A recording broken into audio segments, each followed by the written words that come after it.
constrangedor, dessa figura desprezível, dessa figura rasteira, dessa figura abominável que é o tal Nicolas Ferreira. Eu acho que se a esquerda pudesse silenciar a direita, eles hesitariam em fazer isso. Hoje a gente vai ver um vídeo de uma pessoa que fala algumas coisas que não sei se vocês vão gostar, mas vamos ver aqui. E deixem a opinião de vocês, se vocês concordam ou discordam da opinião dele. Mas antes, vamos dar um confere nesse vídeo bem. Dê uma olhada e me digam o que vocês acham. Vocês preferem o regime capitalista ou comunista? Entre os dois, eu prefiro o comunista, mas o capitalista não desce. Pô, você tem que trabalhar pra comer, mano. O transporte é público e você paga. Ele trabalha pra comer, imagina trabalhar pra comer, trabalhar pra ter as coisas que a gente quer ter. Isso é um absurdo, devia ser tudo de graça. Não, brother, o capitalismo não desce. Aí não, né, brother? Aí não. Comer, mano. O transporte é público e você paga. Do suor do teu rosto comerás o teu pão. Por isso que a maioria dessas pessoas que se dizem comunistas, infelizmente, querem viver à custa do Estado, querem viver à custa dos outros, querem invadir terras. Eu acho que eles pensam que no comunismo tudo ia ser de graça e a pessoa ia ficar sem fazer nada. Eu acho que é assim que é na mente deles, nos sonhos deles. Por isso que eles são tão contra o capitalismo e tão a favor do comunismo. Chega, eles nem hesitam na resposta. Parece que já tá na ponta da língua. Por que será, hein? Elas querem fazer tudo, menos ter uma autorresponsabilidade. Imaginem só. Tenho que trabalhar para comer, mano.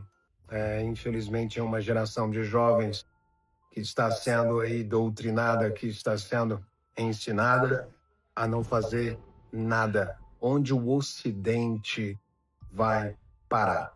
O buraco não tem fim. Possamos criar o nosso próprio sistema dentro dos nossos próprios lares, para que nós possamos fortalecer a nossa família em Cristo, ensiná-los a trabalhar, ensiná-los que comeremos o nosso pão do suor do nosso rosto. Imaginem só. Eu falei, vocês são time capitalismo ou time comunismo? É isso. Nicolas Ferreira votou contra a criação do programa Gás do Povo. Vamos ver aqui o que o nosso amigo Sobrancelha, o Hermínio Cortado, vai falar. Quando eu falo pra vocês que a eleição já tá começando, já começou nas páginas de fofoca, na bancada digital, no entretenimento, tem gente que fala que eu tô exagerando. E é exatamente por isso que eu insisto em falar em Big Brother. E deixa eu dar um exemplo bem didático do que tá rolando nas páginas hoje. Nicolas Ferreira votou contra a criação do programa Gás do Povo. Foto forte, legenda emocional. E fica a pergunta, o que vocês acham? O que vocês acham disso? Eu acho, minha opinião, que ele fez certo. Porque eu acho que a população tem que ter condições de comprar um gás, que é uma coisa básica. Ao invés de haver criação de programa para ficar deixando o povo dependente do governo. Ao invés do governo deixar o povo livre para trabalhar, fazer dinheiro, fazer seu negócio e conseguir ter seu gás, eles querem prender o povo no benefício e dar gás de graça, que acaba que no final, como a pessoa fica meio que dependente disso, acaba que ela vai votar para esse partido que fez esse programa meio que em forma de gratidão por estar recebendo um benefício que, no fim das contas, a própria população que paga isso por meio de imposto. Então, pelo menos eu sou a favor de as pessoas terem condições de comprar o básico, que é o gás, ao invés de o governo fazer um programa para fazer populismo e tentar ganhar popularidade ou ganhar pontos positivos com a população. Porque, resumindo, no final, se o governo de esquerda está ganhando pontos, ele está, consequentemente, ganhando votos. Então, acaba que ele está usando o nosso dinheiro, o nosso imposto, o que a gente paga de imposto, para criar um programa para ganhar credibilidade com o povo. Ou seja, se você é um pouco esclarecido, você vai ver que isso não faz o menor sentido, porque ele está usando nós mesmos, porque nós mesmos vamos pagar o imposto, nós mesmos vamos pagar o gás, e vai ser de graça para algumas pessoas, para o governo ganhar credibilidade com essas pessoas e no final das contas ganhar voto dessas pessoas. Então, se pensar um pouquinho, só um pouquinho, você vai ver que isso aí não faz o menor sentido. A resposta é, a direita odeia pobre. Isso não é resposta neutra, isso é enquadramento. Isso deu certo em 2022. Eu, Firmino, caso o deputado fosse, também votaria contra. Porque não existe dinheiro do governo, o auxílio, o benefício saiu do meu bolso, saiu do teu bolso. É bolsa pra tudo, cota pra todos os grupos, benefício pra tudo. Imposto alto, dívida pública explodindo, uma população sufocada em imposto.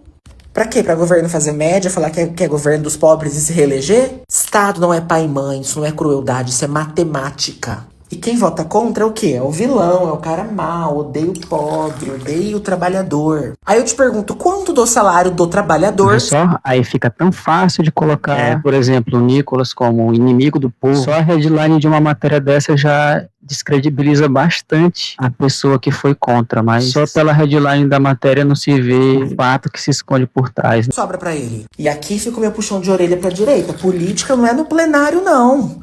Política, ó, é na página de fofoca, do entretenimento. Isso aqui que vai moldar a Agora a gente população. vai ver aqui o amigo de vocês, né? Uma pessoa bem bacana, falando sobre a direita, sobre os evangélicos e sobre o Nicolas Ferreira. Raios, raios! Com 1000 raios! Raios que partam! Pô, raio caindo 2 vezes no mesmo lugar. Eu com tanto assunto, com tanta coisa para falar, violento, medonho, das tais redes sociais. Porque eu nem sei bem direito se YouTube é uma rede social, mas acho que é, né? Instagram com certeza é. O Twitter, o antigo X, com certeza é. O nojento Telegram é. E essas redes sociais aí deram origem a uma série de fenômenos políticos, eleitorais, e ajudaram a eleger uma escumalha, um restolho, um lixo no mundo inteiro. Eu discordo. Eu acho que as redes sociais, na verdade, esclareceram muitas coisas para muitas pessoas. Porque, inclusive, até hoje existem pessoas que meio que estão presas a simplesmente assistir a TV aberta, o jornal. Eu sei que muitos de vocês aí já passaram pela situação de os pais ou professor para você assistir jornal, assistir televisão, assistir a Globo. Só que, infelizmente, hoje em dia, já faz um tempo, né? Que a gente vê que a TV aberta meio que tem um lado. Então as redes sociais ajudaram as pessoas irem atrás da informação por meios próprios, entre aspas. Porque a informação que aparece nas redes sociais não aparece na TV aberta. Gente que devia não ter voz, né? Porque tem certas pessoas que não deveriam ter voz. Ou se tivessem voz só no círculo deles e não pudessem ser agentes políticos no mundo. Porque eles não prestam. Eles são desprezíveis, eles são horrorosos, eles são retrógrados, eles são reacionários, eles são falsos conservadores que nunca leram Peter Burke, que não sabem. Eu sou bem o que ele está falando. Quer dizer que o pessoal que se diz democrata acha que o pessoal de direita, conservador, não devia nem ter voz. Onde que isso pode chegar? O que o conservadorismo significa? E o pior de tudo, que no Brasil são evangélico. Evangélico tem que ficar no culto, tem que ficar no templo, tem que ficar pastando junto com o pastor. Deveria ser proibido evangélico votar, porque eles não votam para pastor. Por que vocês não votam para pastor? Se eles não escolhem nem o pastor deles, eles escolhem a igreja, não tem um pastor, mas não foi eles que botaram aquele pastor lá. Por que eles têm que votar para vereador? Mas a igreja acho que é um lugar privado, né? Agora, os políticos são servidores da população. Ou seja, se os evangélicos são parte da população, eles têm que votar, né? Já que eles meio que vão ser servidos por esses políticos. Então eu não entendi muito bem o que ele falou aqui, não. Pra mim não fez sentido. Para deputado estadual, para deputado federal, para senador, para presidente. Não, eles não têm que votar! E aí, eles votam e eles elegem uma escumalha perigosa e violenta, e às vezes os elegem maciçamente. Por isso que eu relutei em trabalhar nessas redes aqui, porque eu te juro, já falei várias vezes que eu prefiro a minha obra escrita, que tem grande alcance. Meus livros venderam mais de 1,5 milhão de exemplares. E eu sou muito mais comedido, moderado, assertivo, né? Objetivo escrevendo do que falando. Porque quando eu começo a falar com essa máquina ligada aqui na minha frente, e agora faz anos já gravo sozinho em casa, o meu nível de descontrole, como tu já reparou, vai aumentando, né? Porque, cara, eu não consigo me calar. Então tu sabe do que eu tô falando, né? Eu tô falando tudo isso por causa daquela caminhada, daquela marcha, daquele movimento. E lá vem a caminhada do Nicolas de novo. Essa caminhada dele incomodou muita gente, hein? Constrangedor, dessa figura desprezível, dessa figura rasteira, dessa figura abominável, que é o tal Nicolas Ferreira.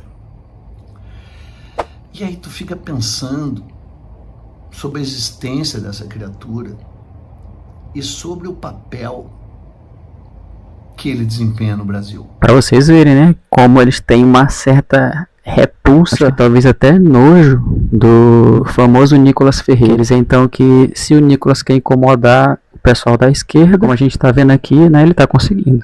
E com maestria. É um fenômeno mundial, como eu já falei, né? Mas esse canal é sobre o Brasil.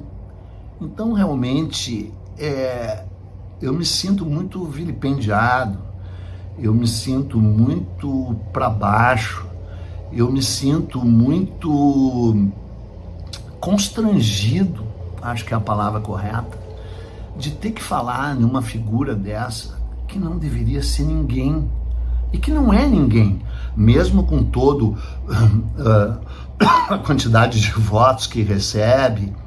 A gente vê, né, que como ele não é ninguém, com tanto de voto que ele tem, o tanto de gente contrária a ele que ele incomoda. Então estamos vendo aí, né, como que ele é ninguém. O papel que tem desempenhado na história do Brasil, mas ele vai para a lata de lixo da história, né? Ele vai ter que acabar sendo citado nos livros de história, escrevidos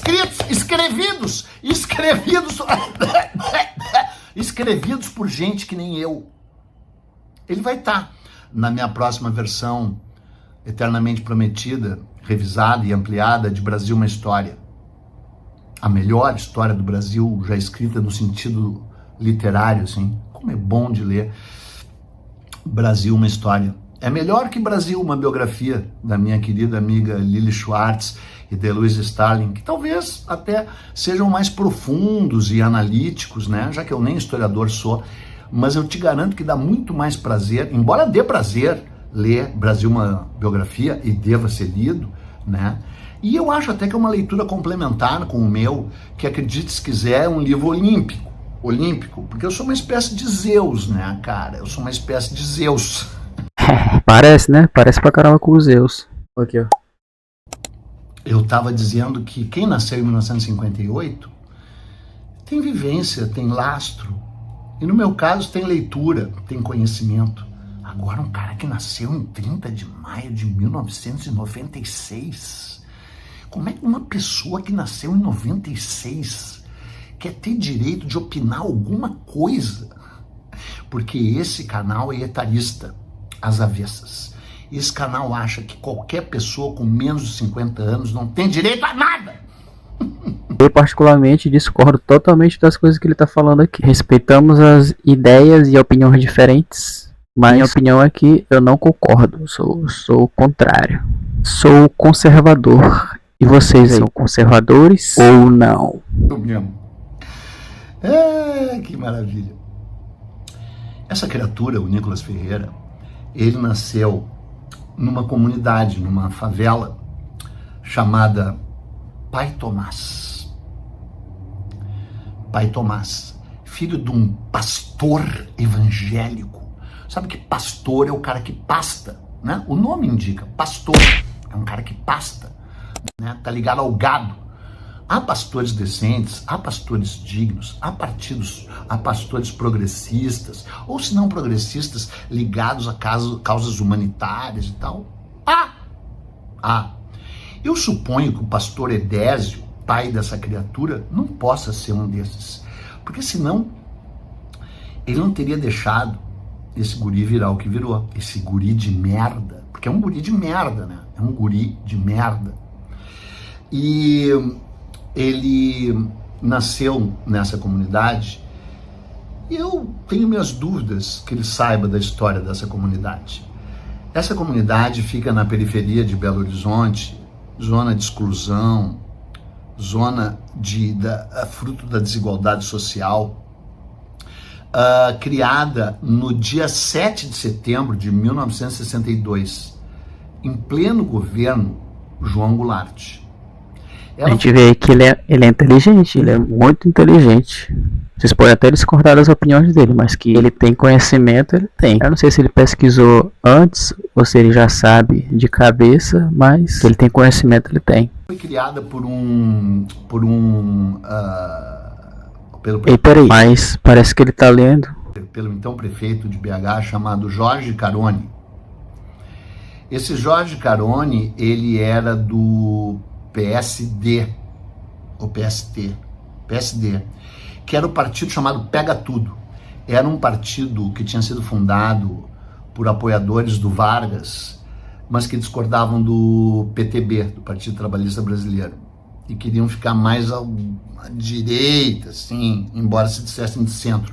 E era um partido bem populista. Foi fundado logo depois, por apoiadores do Estado Novo, a maior ditadura que já houve no Brasil. Mas esse Jorge Caroni, ele até que era um sujeito decente, tanto é que, corajosamente, ele se vinculou ao governo João Goulart, né, ao governo do Jango, né. Mas o governo do Jango também tinha essas recaídas populistas, né, e o Jango assinou uma lei em setembro de 1962, desapropriando, ele queria fazer a reforma agrária e a reforma urbana.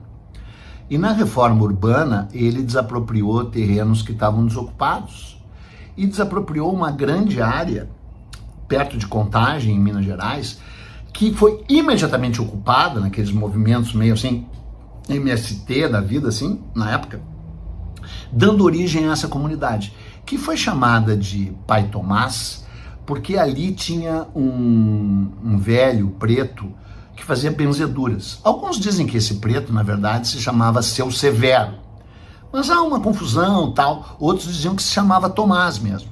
E aí foi chamado de comunidade Pai Tomás. Então é isso, pessoal. Esse foi o vídeo. Se você chegou até aqui, deixa o like, se inscreve, ativa o sininho e acompanhe o canal para os próximos vídeos. É isso, deixe sua opinião, deixe seu comentário e valeu, até a próxima aí. Fui!